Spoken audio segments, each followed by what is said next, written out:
আমাদের বুরবুরিয়া গ্রামে হাজী সৈয়দ আলী বাড়ি। আমরা আসলে এখানে 3-4টা ফ্যামিলি নদীর পানিতে খুব আতঙ্কে আছি। এখন আমরা এখান থেকে উদ্ধার হতে চাই। প্লিজ আমাদেরকে একটু উদ্ধার করার ক্ষেত্রে একটু এই লাইভটাকে একটু শেয়ার করে দেন।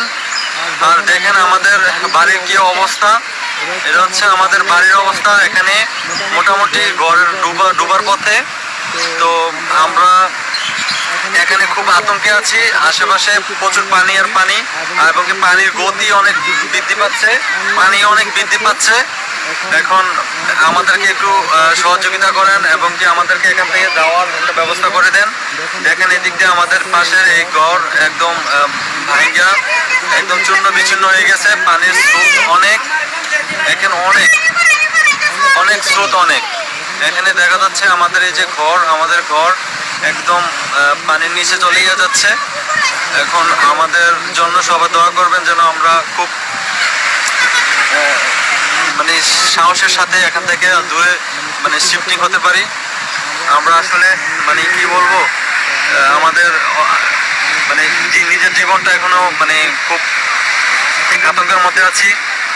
প্লিজ একটু লাইভটা একটু শেয়ার করে দেন। আর যাদের আমাদের সেনাবাহিনীর যারা সম্মানিত, যারা সেনাবাহিনীর পদে কাজ করছেন, হ্যাঁ, তাদের ওইখানে একটা নাম্বার ছিল, আমরা 2টা নাম্বারে কল দিছি, কিন্তু তারা ফোন রিসিভ করছে না। যদি কারো কাছে ওরকম থাকে, নাম্বার থাকে, প্লিজ আমাদেরকে একটু কমেন্ট করে জানাবেন, যেন আমাদের তাদের সাথে যোগাযোগ করে যেন আমরা এখান থেকে একটা নিরাপদ স্থানে যেতে পারি।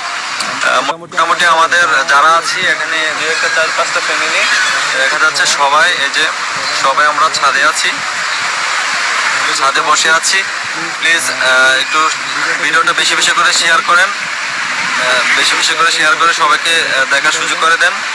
দেখেন আমি এই পানিতে মোটামুটি যে যেখানে আপনার স্রোতের প্রবলনটা বেশি দেখছেন, এই দিক দিয়ে আমি এটাই আমাদের পাশের ঘর, এটা দিয়ে আমাদের ঘরের ভিতরে গেছিলাম। আমি ওইখানে গিয়ে প্রয়োজনীয় একটা জিনিস আনতে গিয়ে আসার সময় অনেক বিপদে পড়ে গেছিলাম। আসতে খুব কষ্ট হয়েছে, পানির এতই স্রোত যে এখানে দাঁড়িয়ে থাকা যায় না। আর এখানে আমাদের ঘরে আমি দাঁড়ানো প্রায় 6 ফুট 7 ফুট উপর দিয়ে পানি প্রবাহিত হচ্ছে।